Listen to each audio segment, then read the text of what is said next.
एक स्त्री भगवान कृष्ण की पूजा कर रही थी। तभी उसकी लड़की उसके पास आकर पूछने लगी, माँ, आप क्या कर रही हो? स्त्री ने उसे बड़े प्यार से कहा, बेटी, मैं भगवान कृष्ण की पूजा कर रही हूँ। लड़की ने कहा, माँ, मुझे भी भगवान कृष्ण के भक्तों के बारे में बताओ ना। माँ ने कहा, ठीक है बेटी, मैं तुम्हें भगवान कृष्ण के एक भक्त की कथा सुनाती हूँ। एक बार और दुर्वासा अपने शिष्यों के साथ घूमते घूमते राजा अम्बरीश के पास पहुंचे। राजा अम्बरीश स्वयं अर्षि दुर्वासा के स्वागत के लिए आए और उन्होंने आर्षि को प्रणाम कर भोजन के लिए प्रार्थना की। अर्षि दुर्वासा ने कहा, राजन, मैं अभी गंगा स्नान के लिए जा रहा हूं, लौटकर भोजन करूंगा।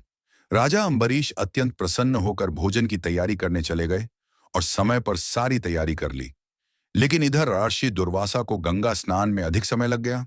उधर राजा अम्बरीश को भगवान कृष्ण की पूजा कर उपवास तोड़ना था और समय हो गया था। लेकिन ऋषि दुर्वासा अभी तक नहीं आए थे। यह देखकर ब्राह्मणों ने राजा से कहा, राजन, अब समय हो गया है, आप तुलसी जल ग्रहण कर लीजिए। राजा ने ब्राह्मणों की बात मान ली और तुलसी जल ग्रहण कर लिया।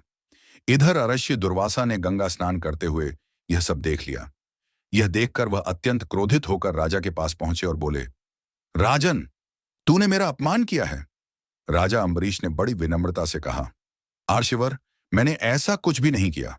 यह तो परिस्थिति ऐसी आ गई थी, इसलिए मैंने तुलसी जल ग्रहण किया। यदि आपको लगता है कि मैंने आपका अपमान किया है, तो आप जो चाहें वह दंड मुझे दे सकते हैं। आर्षि दुर्वासा ने क्रोधित होकर अपनी योग शक्ति से कृत्या को बुलाया और आदेश दिया, इस राजा का सिर काट दो। राजा अम्बरीश ने बड़ी विनम्रता से अपना सिर झुकाकर खड़े हो गए। यह देखकर भगवान कृष्ण को बहुत क्रोध आया। उन्होंने अपना मां सुदर्शन चक्र मार छोड़ दिया, जिसने पहले कृत्या का नाश किया और फिर आर्षि दुर्वासा के पीछे पड़ गया। आर्षि दुर्वासा तीनों लोकों में भागे, लेकिन कोई भी उनकी सहायता नहीं कर सका। तभी उन्हें नारद जी मिले। उन्होंने पूछा, क्या करूं, इस चक्र से कैसे बचूं? नारद जी ने कहा, आप राजा अम्बरीश के पास ही जाएं, वही आपकी रक्षा कर सकते हैं।